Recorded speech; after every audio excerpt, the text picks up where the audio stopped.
Почему моды на Bedrock такая хуйня?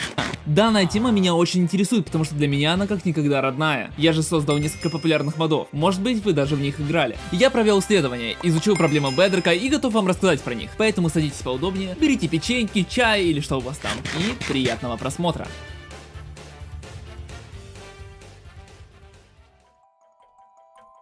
Майнкрафт — это игра, которая подарила нам приятные воспоминания. Возможно, многие помнят свои первые миры, но еще больше людей помнят то, как они познакомились с модами. Galactic Craft, Divine RPG и много-много других, я могу рассказать об этом много. Думаю, те, кто постарше, знают, какие были популярные обзоры модов. И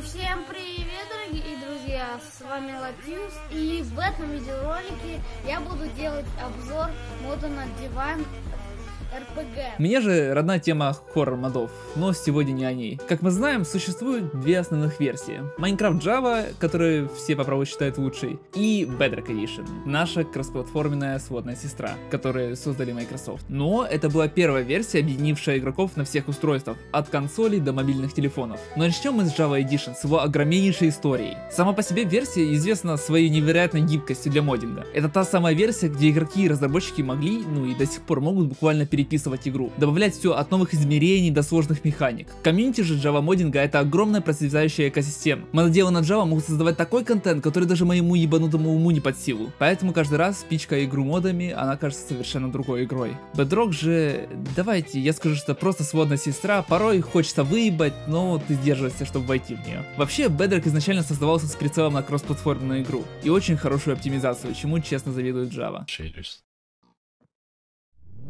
Wait, what's that noise? Oh my god, my PC!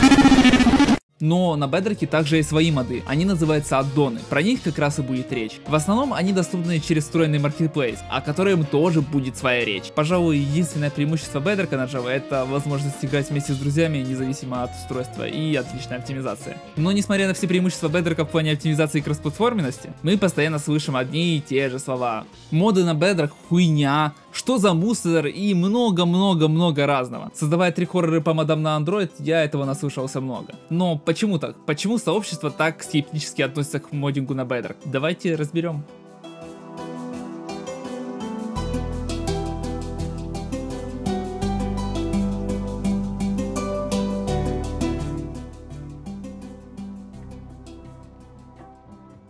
Вообще, этот вопрос затрагивает много аспектов, начиная от технических ограничений и продолжая полным различием разработки, которая на Bedrock полностью другая, в отличие от Java. В этом видео мы исследуем корни этой проблемы, разберем, почему на Bedrock сложно разрабатывать по-настоящему качественные моды и почему разработчики редко портируют свои моды на Bedrock. Также мы посмотрим на примеры того, что уже хорошо работает, и предположим, как бы Microsoft и Mojang могли решить эти проблемы, чтобы Bedrock моддинг наконец-то раскрыл свой истинный потенциал. Чтобы понять, почему моды на Bedrock воспринимают иначе, чем на Java, давайте рассмотрим их полные различия в устройстве и подходе.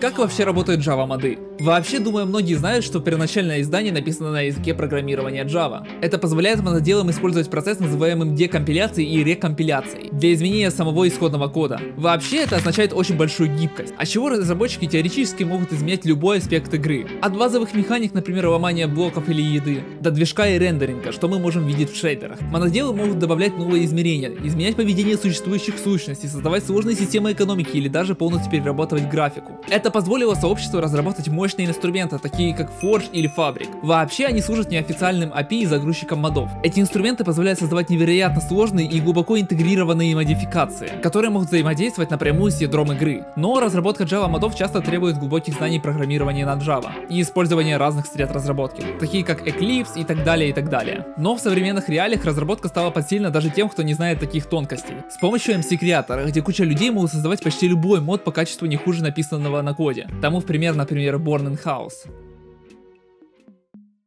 А теперь мы разберем, как работает Bedrock аддоны. В отличие от Java, Bedrock написан на C++, что многие уже не знают. Эта архитектура делает его гораздо более закрытым для прямого изменения кода. Теперь вместо того, чтобы позволить мододелам копаться в ядре, Mojang и Microsoft предоставили официальную систему, которую они назвали аддоны. Вообще, аддоны связываются с использованием файлов JSON для определения данных. Простыми словами, аддоны только дополняют игру, но не изменяют ее. Например, с помощью аддонов можно создать новые предметы, блоки или мобов. А логику и поведение для них пишут обычно на JavaScript. Но зачем Microsoft так усложнила разработку модов? А все потому, что основа Bedrock аддонов — это адаптивная функциональность. Простыми словами, это означает, что они должны добавлять новый контент, а не изменять или удалять существующие ванильные механики или файлы игры, как в Java. Аддоны не могут переопределять базовые типы блоков. Например, у нас есть печь, а мы хотим сделать из нее сундук. На Java мы просто перепишем код печи, но на Bedrock этого сделать уже не выйдет. Поэтому в Bedrock нельзя изменять ни предметы, ни сущности или изменять поведение мобов. Давайте я вам визуально приведу различия модов на Bedrock и Java.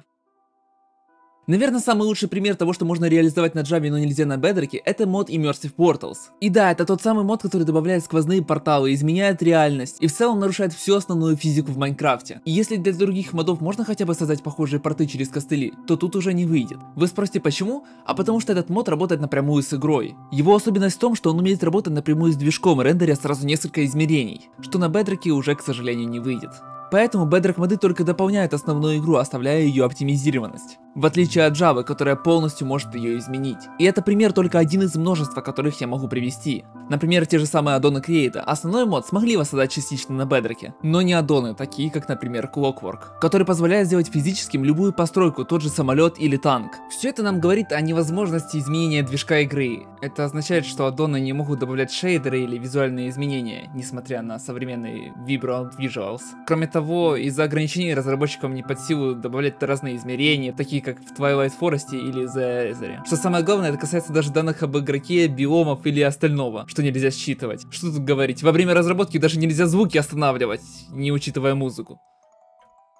Но это были игровые лимиты. Давайте про технические. Контора P. Microsoft устанавливает ограничения на размер аддонов. Не более 25 мегабайт. Представьте, даже фотка моей задницы весит намного больше. Кстати, если хочешь посмотреть на мою задницу, она всегда есть в моем телеграме. Заходи. Но ладно, не об этом. В аддоне также не может быть более 3500 файлов. Это примерно 1000 разных элементов, блоков, там, предметов, сущностей и так далее. Это очень ограничивает масштаб и сложность контента, который можно добавить. Еще одно из правил Microsoft это то, что аддоны должны быть кооперативными. То есть они не должны вообще конфликтовать друг с другом. Даже если два аддона добавляют одного и того же моба, это может вызывать проблемы. Многие новые возможности игры доступны только через экспериментальные функции, которые нужно включать при создании мира. Это значит, что мир может вылететь, сломаться, не работать, продать вас в рабство. И честно, это является очень большим барьером для стабильности аддонов. Ну ладно, изначально для меня тема с адаптивностью и добавлением только нового контента без удаления существующих ванильных механик казалась логичной, если мы берем оптимизацию. Но есть одно но. В сочетании с закрытым кодом и отсутствием глубоких API, например, как Forge или Fabric на Java, это становится барьером и сковывает творческих людей. Разработчики не могут модифицировать существующие механики, а их как рабов заставляют добавлять лишь новые элементи. Гей, друже, я гадаю, ти помилився дверима, шкіряний клуб 2 поверхами нижче. Йди нахуй. И честно, эти новые элементы чувствуются будто бы оторванные от ванилы, или нормально не могут взаимодействовать с ней. И все это в куче создает одну глобальную проблему, о которой мы сейчас поговорим. Это проблема мусорных, ужасных, блювотных аддонов, которые не способны конкурировать с каким-либо модом, реализуемым на Java. И честно, это создает огромную проблему. Качественным аддоном на Bedrock это считается мод, который просто добавляет новые предметы, мобов или структуры, а не переработкой всех механик, измерений и так далее, которые можно реализовать на Java. То есть порог качества на Bedrock намного ниже. И почему это так, я вам уже рассказал. От этого мы переходим к вопросу, почему разработчики чувствуют себя скованно. Давайте обсудим тех, кто пытается создавать аддоны на Bedrock. У него есть большие проблемы с отсутствием полноценных инструментов, в отличие от Java, где Mojang выпускает кучу облегчений для моддинга. Для Bedrock же их просто нет. И разрабы сосут хуяк, что значительно усложняет разработку. А, еще забыл сказать, с каждым крупным обновлением разрабам нужно полностью переписывать весь контент. Хотя официально этого быть не должно. Но это полный бред, или через несколько крупных обновлений мод невозможно запустить. Более того, сами Mojang вставляют палки в колеса, удаляя инструменты для разработки из игры, от чего нужно опять переписывать код. Но еще одна проблема, и пожалуй самое главное, это отсутствие поощрения и легкой монетизации для бесплатных аддонов. В комьюнити Java разработчики бесплатных модов получают признание, просмотры на YouTube и поддержку через Patreon, пожертвования, Boosty и так далее. Ну или стабильный заработок через программы поддержки авторов на Modrint или CurseForge, как, например, я. На Bedrock же за создание бесплатных аддонов такого нет. И намного легче просто спиздить код, с чем столкнулся даже я, когда мой мод на бога хайпанул. И потом его часто воровали и портировали на Bedrock, хоть и ужасно. И, честно говоря, это все демотивирует разрабов, которые могли бы создавать высококачественный контент, поскольку их труд не получает должного вознаграждения или даже защиты. И все это в куче создает ужасную среду для серьезных разработчиков. И это, к сожалению, приводит ко всем известному выгоранию. Моноделы просто уходят на Java моддинг или полностью уходят из разработки из-за этого. Если опытные разработчики не видят смысла вкладывать свое время и усилия в глобальные моды на Bedrock, то другие просто могут создавать говно и получать за это деньги. Поэтому это и уменьшает количество модов и их качество, поскольку меньше опытных разработчиков готовы вкладывать свое время и усилия в разработку. Но, а теперь давайте после этого всего вернемся к маркетплейсу, официальному магазину для модов. Здесь есть тоже свои минусы, и они большие. В отличие от Java, где большинство модов бесплатны, на Bedrock Mojang продвигает платный контент, который приобретается за майнконы. Звучит круто, это создано, чтобы помочь разработчикам, но, честно, люди критикуют его. Особенно учитывая, что он нацелен на маленьких, ничего не понимающих детей. И да, я не осуждаю политику, пускай Microsoft делает, что хотят, но они также берут огромную долю, аж в 50% с выручки, что у многих вызывает недовольство. И на Bedrock это создает ограничения для доступа к контенту, поскольку игроки, привыкшие бесплатным хорошим модам на Java, вынуждены платить за то, что в другой версии по факту бесплатно. Также давайте обсудим ужасный контент. К сожалению, комьюнити Bedrock моддинга всегда страдает от нагромождения мусорных модов. Я, признаюсь честно, обозрел кучу аддонов, и, к сожалению, около 80-95% контента ужасны, включая ворованные моды, модели и так далее. Некоторые умудряются полностью весь аддон украсть. Ну ладно, еще Marketplace критикует за отсутствие контроля качества. Это означает, что да, это официальная площадка, но на ней продаются плагиат и мусорный контент. Это приводит к тому, что хорошие моды, реально хорошие моды, находятся под кучей шлака, и их становится просто трудно найти среди массы свежего говна. Сегодня мы поиграем в игру под названием Майнкрафт. Сегодня у нас будет обзор мода на сигареты. Погнали!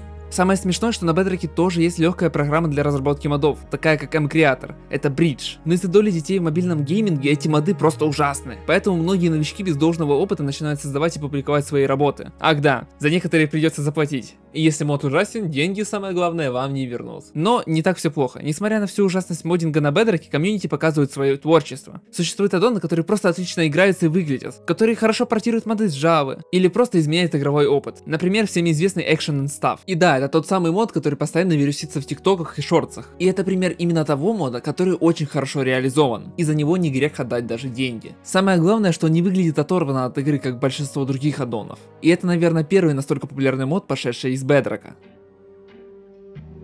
А теперь же давайте немножко помечтаем и предположим, как бы Microsoft или Mojang могли бы решить эту проблему. Из ранее мной сказанных слов понятно, что нужно полностью изменить API. Сделать его более открытым, даже на C++ это возможно, хоть и требует больших сил. Да и комьюнити давно просит облегчения разработки и изменения ограничений. Честно, нынешняя стратегия Mojang для Bedrock идет с уклоном на контроль и безопасность. Особенно в контексте детской аудитории, на которой идет упор. Но честно, для того, чтобы решить проблему ужасных модов и раскрыть потенциал Bedrock, им потребуется изменить подход. Это означает, что Mojang должны ослабить контроль или изменить к нему подход. Да и если принимать эти меры, то делать это нужно осторожно. Это даст разработчикам настоящую свободу. Это не просто техническое решение, а изменение всего маркетплейса. Признаюсь честно, это может привести к временным проблемам с модерацией или безопасностью. Но в перспективе это значительно увеличит ценность Bedrock издания для опытных игроков и мододелов, привлекая в игру больше пользователей и увеличивая доход с маркетплейса. Поэтому ему нужна реформа, и контора должна бороться с воровством и шлаком на рынке. Ну и думаю, стоит изменить систему оплаты, ибо платить деньги за шлак немножко не хочется. Поэтому нужно сделать либо возврат средств, либо больше контроль, либо демоверсии. Ибо нынешнее состояние маркетплейса, честно говоря, ужасно. Если комьюнити не доверяет платформе, то и будет меньше модов, а значит и прибыли. Переработка маркетплейса должна вернуть это доверие, повысить качество аддонов и внедрить нормальную поддержку авторов. И тогда, может, что-то и выйдет. Ну, а мы переходим к финальной части. Давайте подведем итоги этого видео.